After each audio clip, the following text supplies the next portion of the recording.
FM. Thank you so much to everybody who's tuned in at this time. Thank you very, very much. My name is Lillian, and whenever you hear that song by Sonny Okosun titled Which Way Nigeria, of course, it's time for Freedom Square. Freedom Square comes to you every Saturday from 10 to 12 noon. And today, the discussion promises to be interesting as always. I want to appreciate everybody who is tuned in at this time and say welcome to each and every one of you. For you to be part of this, because it's going to be an interactive session, what we just need you to do is to take note of these numbers.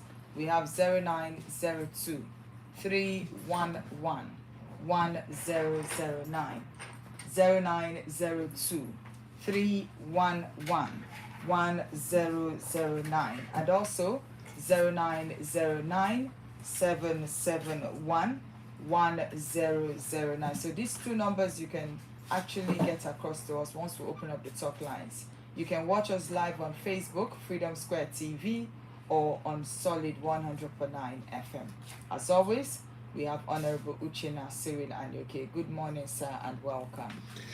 Good morning, Lillian, and good morning, 042. Good morning, Southeast Nigeria. And of course, a beautiful, beautiful good morning to all our listeners and those who are online, whether you are doing that from the Southeast or the North Central or the South, or if you are doing that from the United States of America or wherever.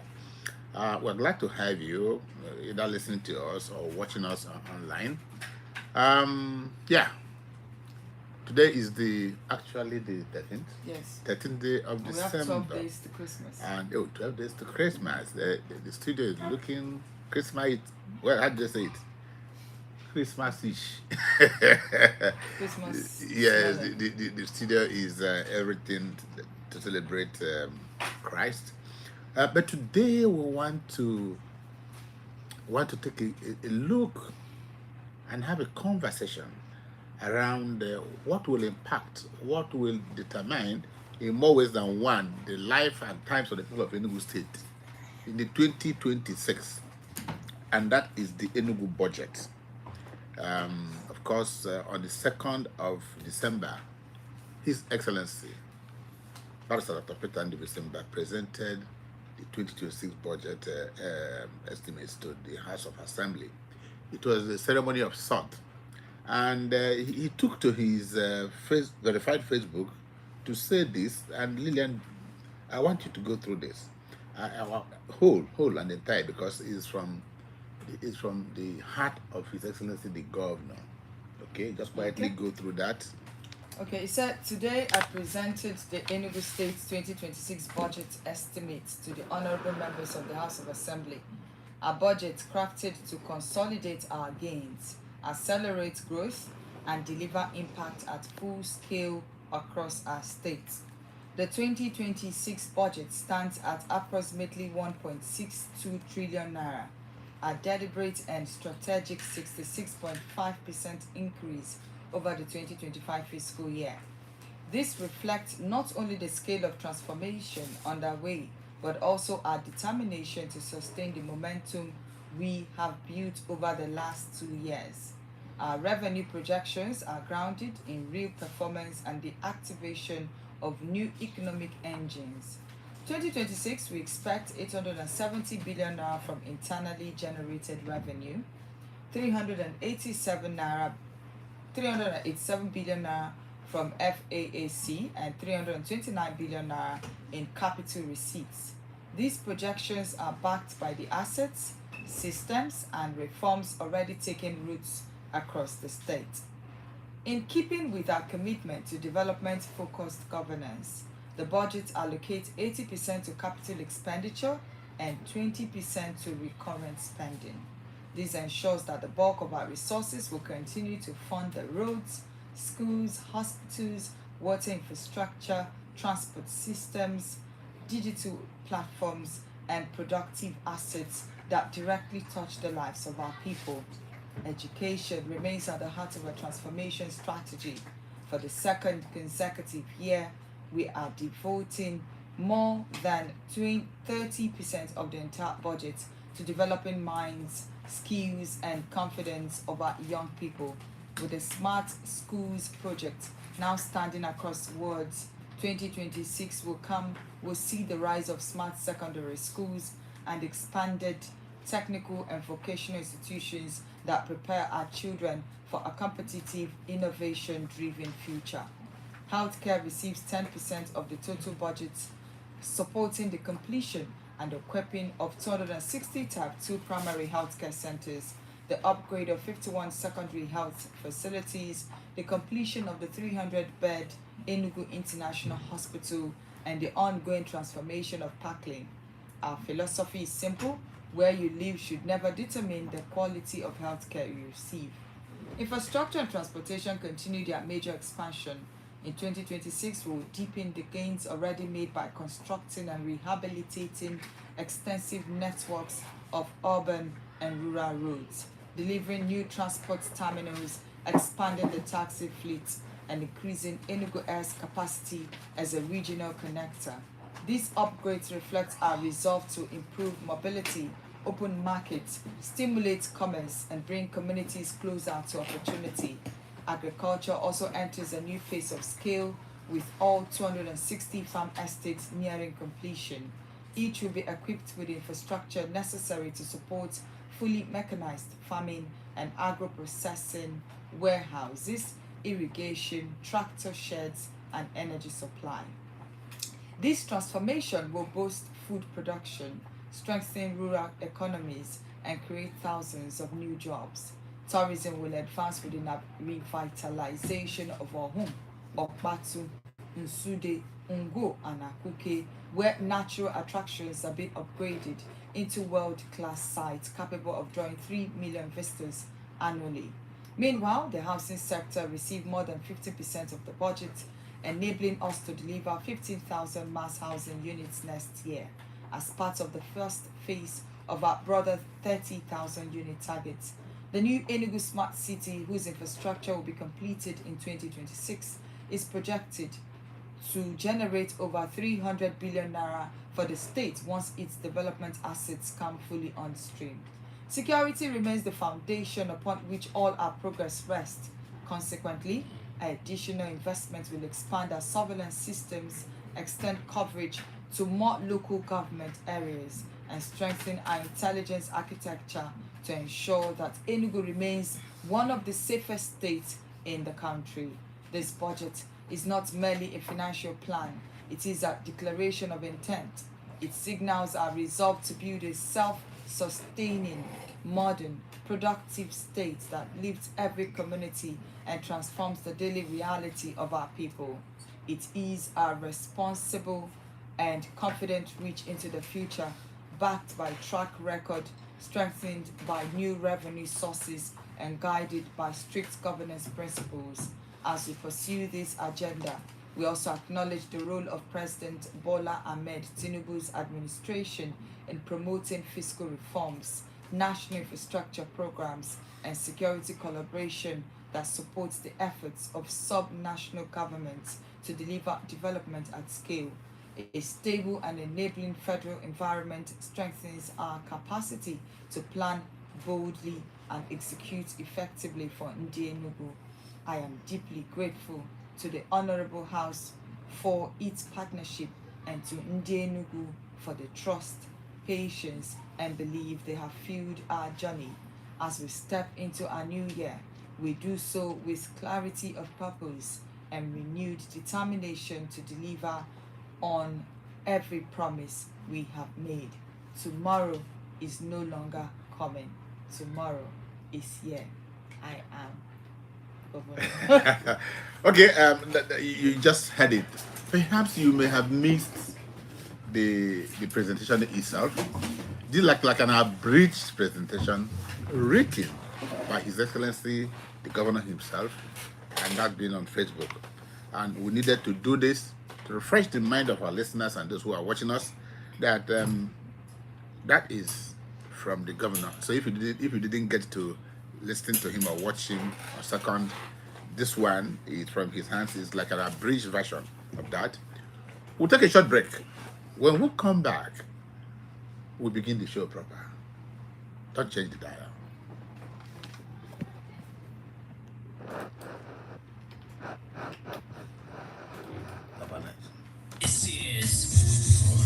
sir. Good morning, Papa Night.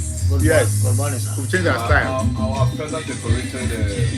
We've changed our style. We start at the death of 10. Thank you, I like that. Uche is complaining. No, I love that. So that's why I didn't want to wait.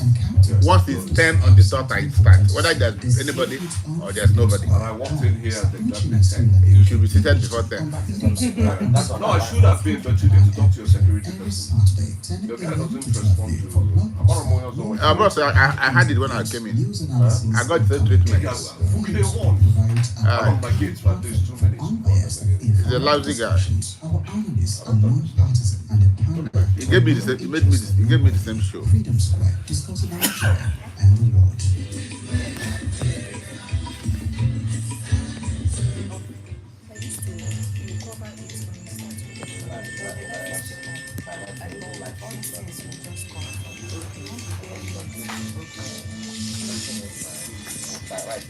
Please, we are going.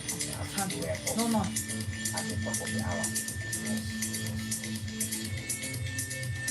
Okay, you can go ahead. Yes, we are returning to the studio.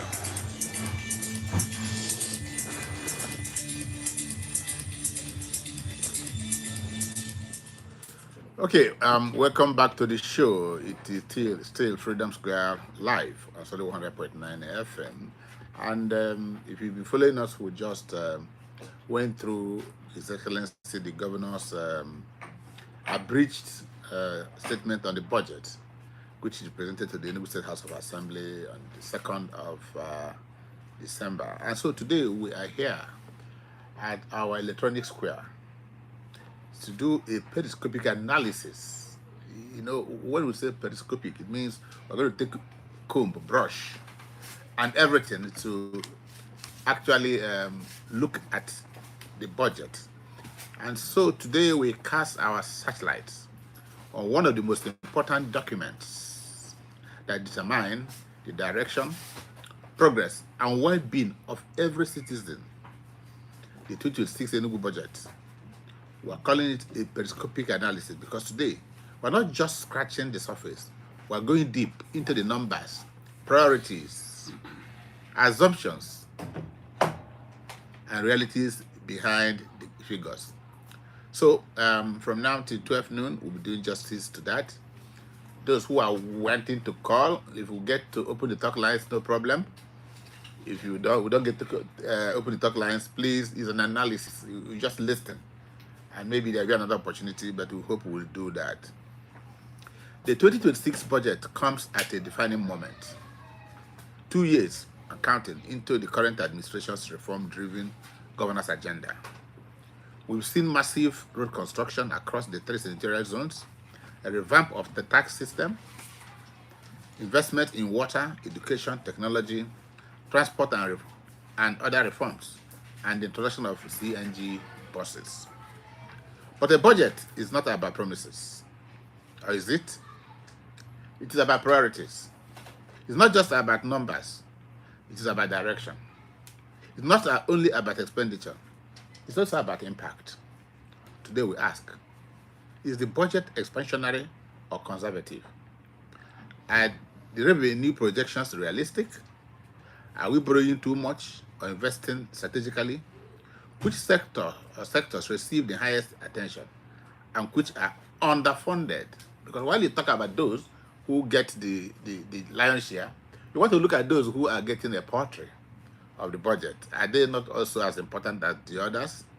And ultimately, how does this budget translate to better roads, cleaner water, safer communities, more jobs for our people, and improved livelihoods to Ndi Enugu? If a budget cannot touch the lives of the people, then that budget needs to be revisited. So to help us unpack all this, we have seasoned analysts in the studio, and the chairman of the Public Affairs Guild of Analysts of Nigeria, Enugu State, Dr. Ambrose Igboke. I don't know, go slow, no, sir. Good morning. Doc, how are you? Fine, good to be here. Chairman of the guild, you're looking yellowish. Okay, and next to him is Dr. Chukwudi, Anyianuka, Well, he's a member of the guild, he's a lecturer, he's a communication expert. Chukwudi, good morning. Thank you very much, Dr. Knight. Good morning. You're also looking very We're in a record. elegant. We're in a record. Yes, I am. I'm walking after your footsteps. Good morning, Enugu.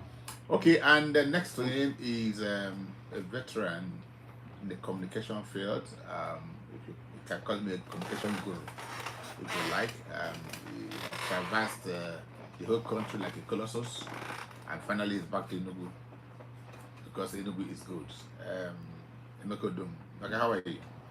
Chief, I'm very, very well this morning, and I want to say good morning to my senior colleagues here. I want to say good morning to our listeners, and congratulations to you as well, Chief. You know, you are not just a chief now, you are a multi-feathered red cap chief. Let me give me another title. Congratulations, sir.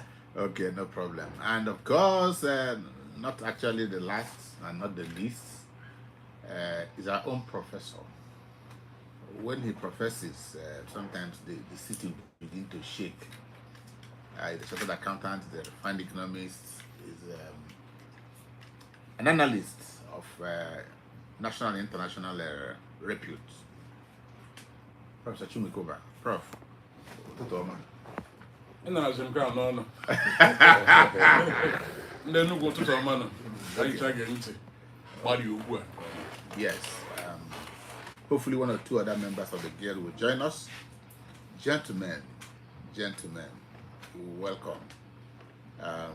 This is actually like what may be our, I don't know, our committee. The Christmas is just barely how many days, so this is our Christmas bonanza, Christmas edition to Enugu and to the world, because something we want to discuss is something that's going to touch our lives, whether we agree or not. One way or the other, it determines what you get from January going forward. So let's begin with the general overview. When you look at the 2026 budget of Enugu State, what stands out immediately for you? Does it show continuity, correction, or innovation? So, my question, I don't know whether we'll take it all, but it will be our opening questions. How would you describe the overall philosophy behind this next year's budget?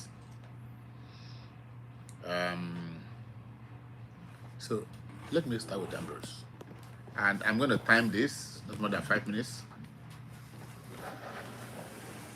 Well, borrowing the words of the governor himself, he said it's to consolidate the gains, to accelerate growth, to deliver promise of prosperity, and to build a modern and competitive Enugu State. And for him, those things were anchored on 4 pillars, what the governor said. He said empowerment and education, inclusive and people-centered development, good governance, and economic transformation. So when you tie these things the governor said in his speech, you know the direction of where the budget is going. For him, he said the 2026 budget, that the promise made has started to be delivered. He talked about the smart schools, the agricultural sector, he talked about the health sector, talked about the farm estates, tractor, revamping of moribund assets, the transport sector, the CNG, the terminals, the Enugu Air, the foray into the MICE sector, the meeting incentives, conferences and exhibition, plus the tourism sector, and how to make people come to Enugu. And we could see that in 2025, a lot of big events happened in Enugu. The Bar Conference, the Tech Fests, the conference of former speakers. So many other events that happen. I think before the year announced, I don't know if this year is what, because Sports Festival is taking place this year as well, or whether it's next year. So we could see that a lot of those things are tied, and we saw significant progress. And the governor was generous enough to reveal that the FAC allocation, federal allocation was that was projected for 2025. They received more than that. They received almost more than 50%, around 60% more from the federal allocation. I think from 150 projection to 250 billion projection. So for me, the 2026 budget, I will agree with the governor that is consolidating or whatever that have been, received, achieved in the 2025 budget. And it's still the same trajectory in the terms of capital expenditures taking the lion's share. We saw a lot of, capital expenditure when we were growing up. When we listened to budgets to primary, secondary schools, and even as a young man, until recently, we used to think in Nigeria that recurrent expenditure takes the lion's share. Then after spending for recurrent expenditure, whatever that is remains, you now use it for capital expenditure. But the dynamics have shifted and the dynamics have changed significantly, where capital projects, capital expenditure now takes the lion's share, and recurrent expenditure now takes the rightful place, which is consumption. So you need to spend less on consumption, and that is what the governor has continued doing. The United Nations International Children Education Fund, UNICEF, has always advocated that education should receive nothing less than 13.5% of, nothing less than 25 to 26% of, education in your budget. And I remember that the only time we met this was when Jonathan did the 12.5 or 13% at the federal level. Education in many states has hovered between 5%, 4%, sometimes 3-2%, which is very insignificant. And that's why education sector has gone down. But in Enugu State, for 2025 budget, it will be 33%, and that trajectory has continued. And this is a good one.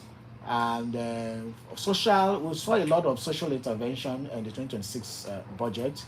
And critical infrastructure, especially the one that is really tantalizing everybody now, is about the rail station, rail tracks, rail transportation that's going to be built, and in collaboration with the federal governments, and the Enugu State government has planned for its own counterpart funding in that. So the outlay is good for the 2026. Now is to do the governor is very optimistic about walking his talk, and we pray, because as people of Enugu State, we just pray that whatever that was planned in the 2026 budget is achieved, the way we sit back like this next year and evaluate them. Okay, thank you very much, Dr. Anyianuka. In your own view, while you give your overview, but do you think the 2026 fiscal plan aligns with the administration's long-term development blueprint? Okay, I will I'd like to start off this way. To first of all emphasize that budgets are very critical governance issues, and that is why it is important to the people. Governor Peter Mbah took over as Enugu State governor in 2023, and between that time and now, we have seen the 2024 budget an increment from past experiences. The 2025 budget, of course, there was a quantum leap. And then, of course, now we're talking about the 2026 budget. An average of 1.62 trillion. I think it's about 1,617 billion. And then by the time you put it on an average, it becomes 1.62 trillion. Now, I am not surprised, I must say, that the state is actually proposing to spend 1.62 trillion, just like Dr. Ambrose Igboke mentioned, across all sectors. So to answer your question directly, yes, I believe that the intention, because it's one thing is intention, and then the next thing is the practicalization of those things. Now, but the Peter Mbah we know from precedents, from what he has done so far, I have no doubt that he's going to actually pursue this to the latest. But then again, I believe that the government has also learned lessons from the implementation of the 2025 budget, because there are areas that we may begin to look at. And then, I mean, in terms of performance, Enugu State, from the breakdown, I understand about 83.5%, implementation of 2025 budget took place. Now, are we also going to see what percentage of implementation of this 1.62 trillion budget? Look at what Enugu is actually proposing to earn as its internal revenue. That's actually quite, outstanding. I don't know how else to describe it. And you know that implementation, in terms of the funding for the 1.62 trillion, I think there's a lot of dependence on the internal generated revenue. What has Enugu been able to generate thus far? We have the figures quite all right, but then there's a projection, in spite of some of the policies that the government intends to review from the past implementation, or rather execution, of the internal generated revenue. I understand the committee was set up, so the implementation, the real, how will it be? Will it be realistic? Yes, I believe it will be, but then we expect a human face. I must say this, in terms of that the generation of the tax. I would like to talk about the expansion of the airline base, Enugu Air. We're expecting about 14 new aircrafts, if I understand correctly, from the details that were presented before us. Yes, I think the Enugu Air, from government's perspective and reports that I have read, has actually performed quite well in that area, you understand, in terms of the revenue generation from Enugu Air. I think ab initio, there was this doubt whether Enugu Air was a viable project. But Governor, in his, in his own way, and he's a very brave man. He's a man who has a very large heart. He's a man who sees things, and then he's not afraid to take up very humongous projects of that nature. But he insisted, and then it started. I don't know how often you travel, though the cost can be very inhibitive, or for those who consider themselves average. I don't even know whether we have middle class citizens anymore. Well, I just had a glance of around the 22nd, 23rd, and I started from like 399,000. Fantastic. One way ticket. That's it. When you go air. Okay, and that okay. Comparatively, I don't think that air flights should cost that much. But can you actually compare it with maybe private airlines? Ibom. How much? And that is coming back on the 22nd. Yes. Ibom is coming at 210,000. And then I think Enugu Air needs to look at its fares. 23rd. Yes, its fares. But one thing I've also noticed, because I live not too far away from the airport, I've noticed that there's been an increase in flights. We also have flights that... This is Christmas period. I'm not talking about even in Christmas. Since the Enugu Air... we used to, how many flights did we used to experience before? We just added Enugu Air. No that one has joined. No, what I mean is... frequency of the flights. Those private airlines that were operating the Enugu route, how frequently were they flying into Enugu? Did we used to have up to 2 flights a day? Did we also used to have evening flights? Was it a common thing? Today, Enugu Air flies. I am absolutely very certain about it that Enugu Air actually operates at least about 2 different or 3, if not 4 flights to Enugu, through and fro. Because I live very close to the airport, and I have it over time. This is a neighborhood where I've lived for about 8 years now. So I'm not talking about something that I just experienced recently. But I just, made reference to Enugu Air, to show the areas where perhaps the state government is looking at generating revenue to fund the 2026 budget. I know that we cannot say that Enugu has broken even, because I'm going to be taking, someone is going to take me up on that. I'm absolutely very certain about that. But then in summary, I'm excited about the education sector. I'm excited with what the state government is proposing for the education sector. But we also need to look critically at the performance of the budget for the education sector in 2025 in practical terms. I'll come to you. I'll come to you today. In practical terms, Yeah. you know. So, but I'm quite hopeful that this 2026 budget, as titled or christened, is a budget of renewed momentum. This renewed hope and renewed momentum. We all need it. Okay, Emeka, for our people who are listening, citizens of Enugu State or those who are just watching us who are not, what should they understand as the big picture of this budget? And to you, what do you consider the big picture of the budget? Okay, yeah, thank you so much. Let's stop you from having a general overview of the budget. Yes, thank you so much. I'm going to, start by saying, when the governor joined the APC, because we are journalists, sometimes we mingle with the common man on the streets, and we have a feel of what the people are saying. And I can tell you the general impression has always been, well, the governor has joined the APC and there's no competition, so some of the projects that he has started, there's no more, the momentum is no longer there. But I'm very happy that the governor has just come up, taking everyone by surprise by saying that this is a budget of renewed momentum. So that's the momentum with which he started. I can tell you that we are getting a double dose of it.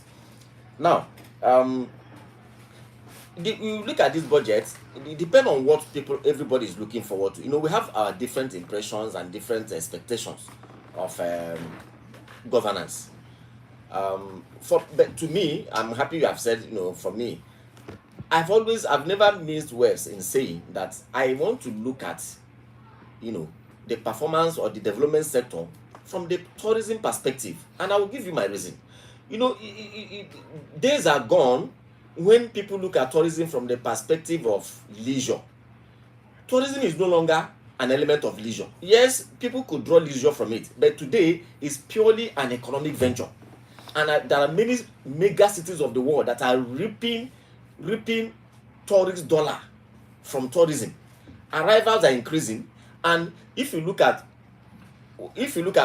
places like Saudi Arabia, places like Brazil, places like even in South Africa here, apart from the natural deposits that God has blessed that country with which they are making money, they are also making huge money from tourism. People are flying into those countries doing one thing or the other, and anytime somebody comes into the country, somebody comes into the city, they have come to spend money. And so I am happy that if you look at the 2026 budget, what the governor has done for me is taking tourism to the peak. Now let's look at it this way. He is in that place. There are two perspectives. One is the direct tourism budget, the direct allocation to the tourism sector, and also the supporting sectors, what we call the superstructures. These are the things that are supporting tourism. For instance, when the governor says, I am going to spend XYZ on infrastructure, roads, hotels, conference places, the security, these are things that enable tourism to thrive. And so when these things are there, you are indirectly boosting tourism. Because for instance, if you have maybe the best of hotels in this Enugu and there's no security in town, nobody will come here to do anything. The hotels will be there and the rooms will be empty. If the roads are not good, there are no means of coming into this Enugu. See, the ease of coming in and living, without stress is not there. Nothing happens. But what he has done is consolidate all of this, an integrated sector. You find out that from the perspective of travels, is taken care of. From the perspective of infrastructure, is taken care of. From the perspective of security, is taken care of. From the perspective of enabling a business environment, it is there. And at the end of the day, you find out that when you look at it and I'm also happy that he's looking at from the side of the rail transport. And this is something we have been saying for a very long time. We have a culture in this part of the world, that in this part of Nigeria, that when the federal government is not there for us, we have a way of being there for ourselves.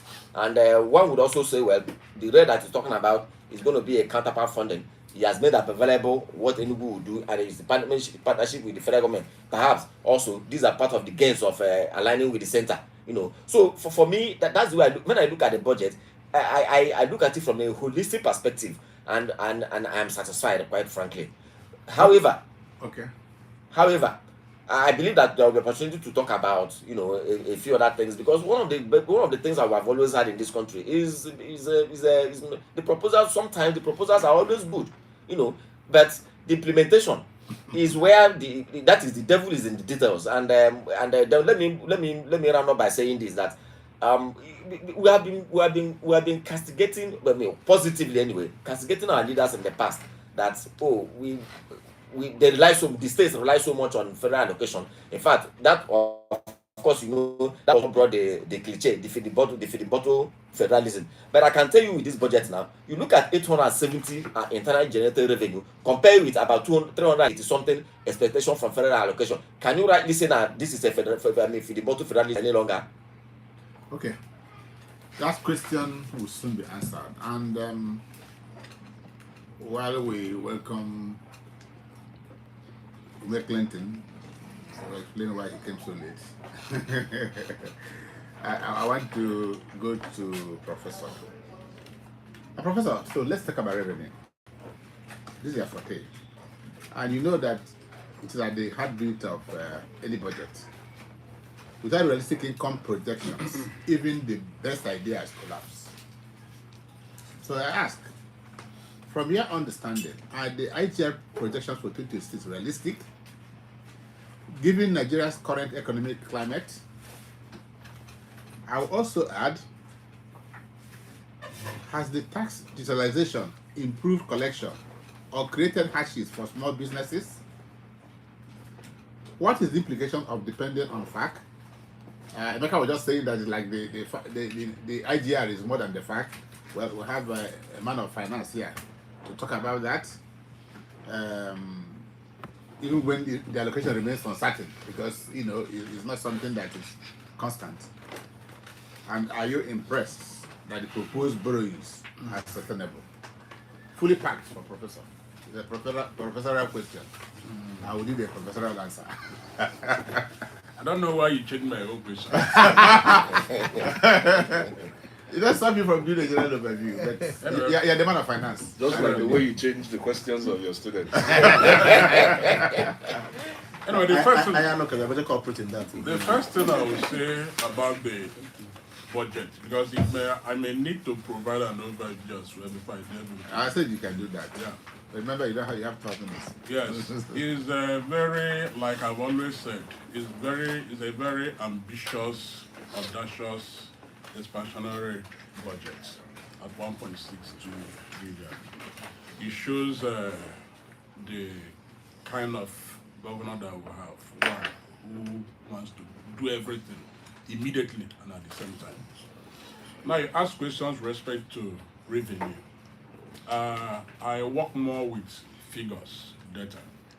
And I will say before I proceed, I feel somehow not so good when I'm doing this kind of analysis because of the dual public data available. In the governor's speech, he alluded that the state, as at the day he made that pronouncement, has received FAC allocation that is above 50% of what was projected. And also that IGR is expecting IGR to get to 400 billion as of December. But if you look at the state's Q3 budget performance reports, as at Q3 budget performance reports, What's Q3 for this Q3 is one? quarter 3, which is published Enugu State data. The IGR of Enugu State as at that Q3 is about 122 billion naira, which contradicts the governor's statement.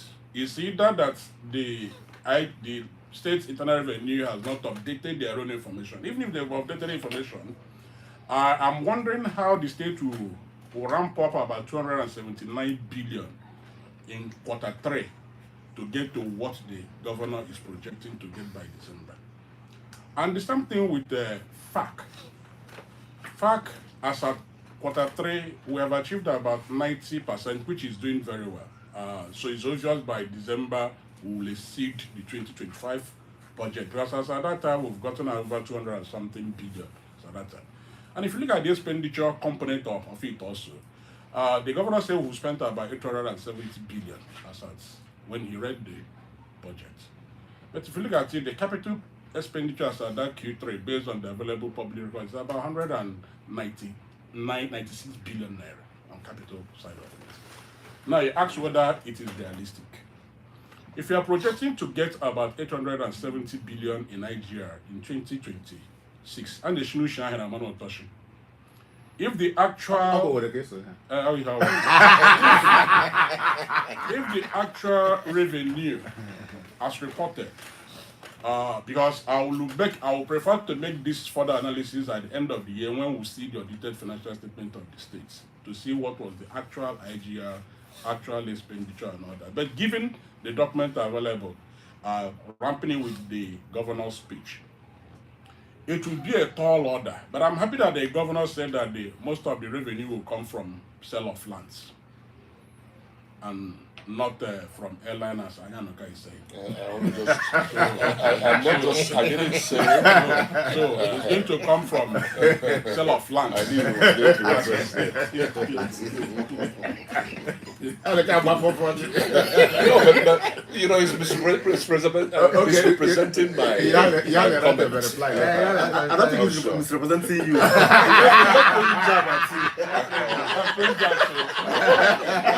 You know, it's a season of jobs. I'm sure you can started the jive. I'm telling you. I feel much better hearing that. Okay, go ahead, bro. So for me, it's going to be a tall order. We'll do well. The truth is that Enugu State is doing so well when it comes to IGR. And let me say it here. You know, a lot of people are complaining that the state is overtaxing the citizens. But by the time you look at the analysis of Enugu State IGR performance, it's more of not tax revenue. Because in Nigeria, you have tax revenue and non-tax revenue. Enugu State IGR comes more from non-tax revenue, and which primarily is also, I repeat, is on sale of lands and some levies as it were. But that does not mean that, because if people are already on a status and there's a big push, it will disrupt a lot of things. I know that the governor's statement is a disruptive innovation. Yes, it. So, and that is also disrupting a lot of things positively and negatively. And that is why it's important in governance, when you're implementing reforms, you can have a big bang. You can also have a phased reforms. But I think the governor chose a big bang reforms. And that is also disrupting a lot of things in the states, positively and negatively. I don't want to go into the real details now, but I think, and which is why recently, you know, the governor set up a committee recently to review past issues in Enugu State. So apparently, he's also a listening governor who is beginning to listen to people's complaints and cries and all that. And I hope after the committee have made their recommendations, that will lead to a review of some of the actions that have been taken. Because it's not enough to make so much in the short term, and while in the medium to the long term, you begin to suffer. It's usually good to have a gradual growth that will take you to where you need to be. Thank you. Okay, thank you very much, Professor. I'm doing a job at my friend.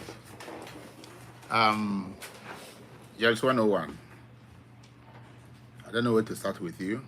You have your ears to the ground. You have your eyes everywhere. So let's talk a little bit about transparency. It won't stop you from giving a general overview. A general overview of the budget is you can summarize that, but let's look at transparency. Well, they've said that the people may want to know, and I hope they wish to know, where the money is going: roads, health, water, or education. All right. I think the governor in his budget speech summarized some of these achievements. So that is to tell you that is where this money we are channeled into. First, the governor talked about the completion or nearly completion of over 1,000 kilometers of roads. Even though I hope he will give us audience before this year runs out. So, the guild, Okay. so that we will have time to give him an unbiased analysis of some things on ground. I don't think he's aware of some of the abandoned projects because these projects are almost 70% completed. So what is remaining? If you have done 70%, why not doing the remaining 30? There is a road, the one I applied this morning, where I was watching the traffic. If you don't have Which is from is a detour as if before you get to Noah's, closely at the back of Ruban stores. That road that's done both the chippings on the road. Is remaining. that hospital behind Chikezie Yes, Uba. Coming up to dental, just coming up to the dental, it's remaining just asphalting, and they're allowing that road to mess people up like that. So the what is remaining is just the least of the entire job. So as I said, in terms of this kilometers of roads, there are also streets in Transekulu here that I don't think he's aware that these contractors are no longer on site. So these are the things we want to bring to his attention, that these roads, they might not be giving you this feedback because the projects are many. So sometimes monitoring can be problematic. And the SSG in this program, I commended him, but I think that team is going down. The monitoring is not as fierce as it used to be. There are so many things that he needs to also look at. Also, some of these completed roads, you need to go and pay a visit to some of them to see if we have to seek for refund from some of the contractors. Because I am very certain that if he sees some of these jobs, he would give his own personal review, because he's a thorough person. To survive in the oil and gas industry, you have to be very meticulous, and if he's not, he wouldn't have survived. So for him to survive, he is. Then in terms of other performances, the smart green schools, we know that some of them are up, some are still upcoming. And then the type 2 hospitals, I think Dr. Obasi will tell us how far they have gone there. The restoration of Night Smile and the Oji River water scheme. We know that our problem is not usually generation of water, but this governor came and upped that game from I think about 2 million cubic meters per day to almost 120 million cubic meters per day in terms of generation. So when he says that you can give it to him, the generation is there. So we have also revived some state assets like the Niger Gas, the Sunrise Flour Mills, United Palm Products, Hotel Presidential, even though some of them still need some finishing touches. And then Enugu Air, Anyianuka, I don't want to throw for that jobs, but Enugu Air is up and running. At least we can see an aircraft marked Enugu Air. That's to say we are still committing, and but we have to look at the pricing. It's very, very important. And then the ICC, at least I've been a beneficiary. We did our press week there just last week, and the journalists, when they came after the whole thing, they said this is like the best venue views for our press week since the formation of NUJ. And that's to tell you the kind of work that went into that ICC. Despite our crowd, we were over 500, everyone was still very chilled.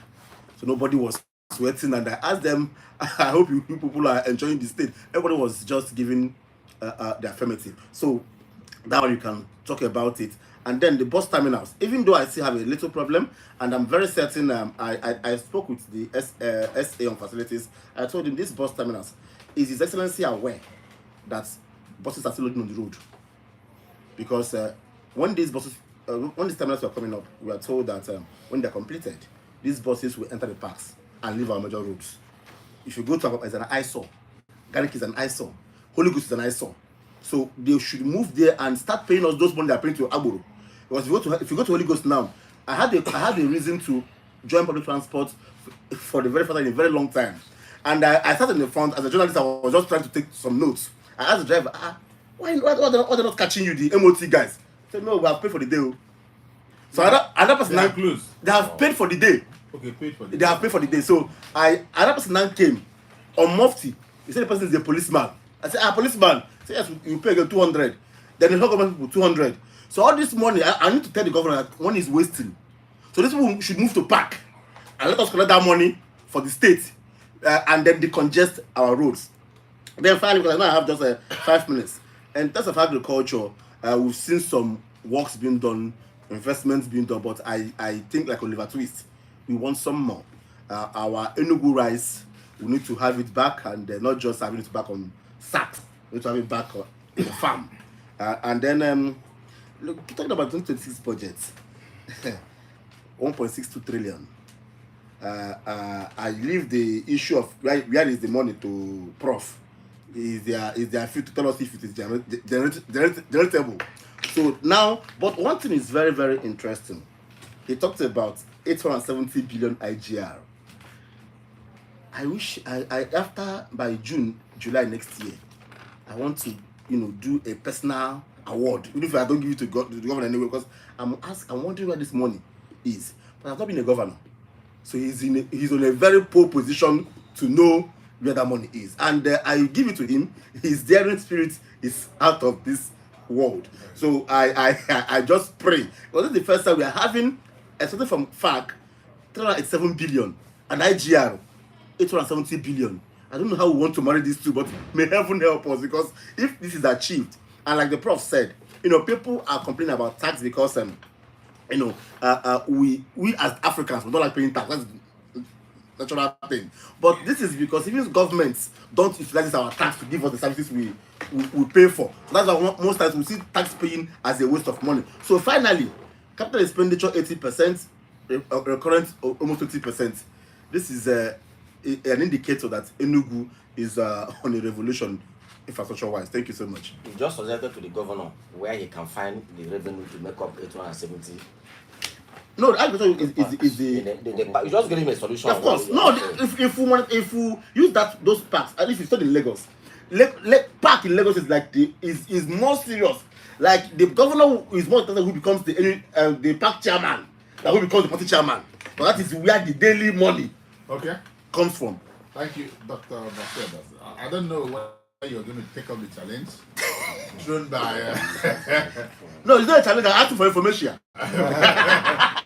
But there's 101. But overall, what's your perspective on the budget? Where do you have issues? Where do you have praises? Where do you give knocks? Where do you ladder? Your time begins now. First of all, good morning, everybody. Sorry, I was a little bit late. You're late. I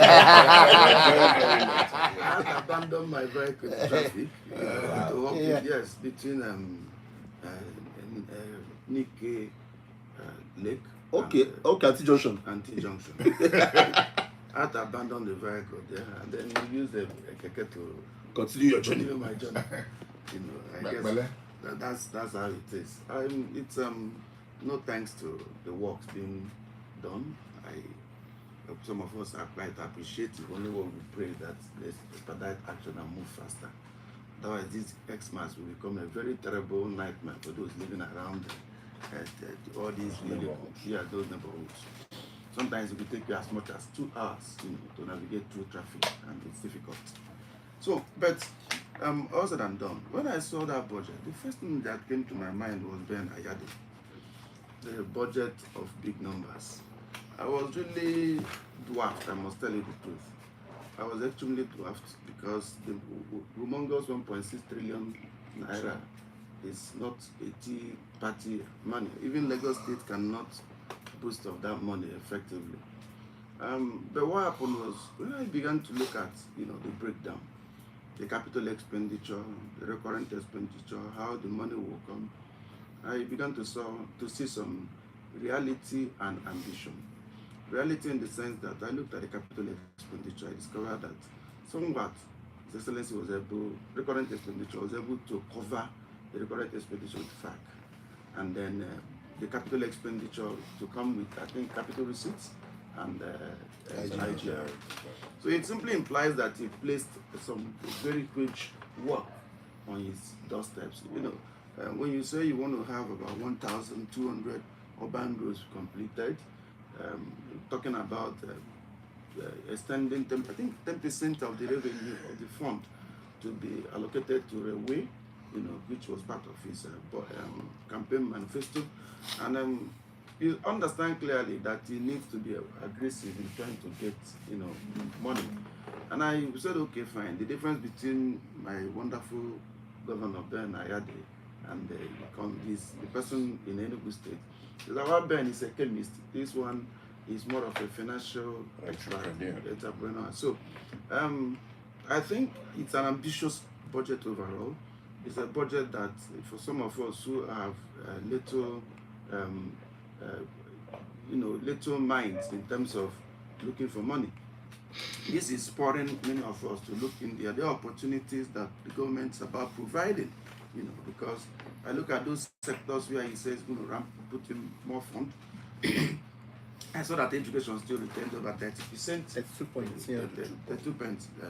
So it means the momentum is going to continue in education. I saw that health, where I came from, I received 10%. I am not quite comfortable because we are expecting that health should get not less than 15% according to African Charter.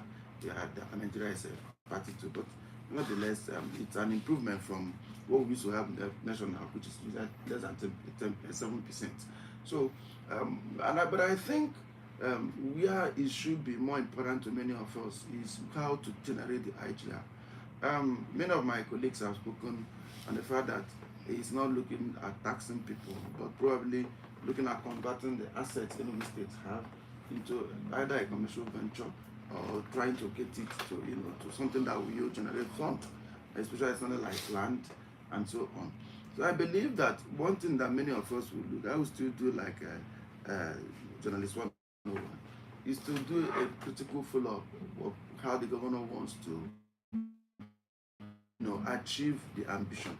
Last year was a 900 and something billion naira budget. This doubled that amount of money. So 65% increment. Yeah, 66.5. So we need to, some of us who are keeping tabs should be able to get this data to see how far he moves in his budget performance, so that we can actually not retard when the next administration comes. For me, it's an ambitious budget.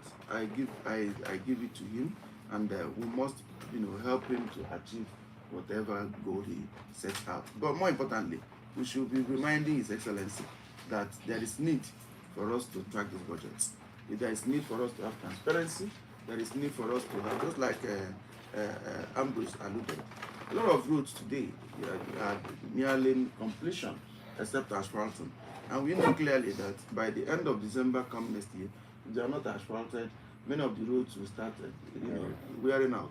Many of them have just gotten concrete pavement and not asphalt. Doc, I want to stay on you because we're going to take a short break. But I want to ask a direct question. You spoke generally. Do you believe that this budget addresses the rural health gap? Rural health gap? Yes. It's only when the 10% is open. Let me explain why.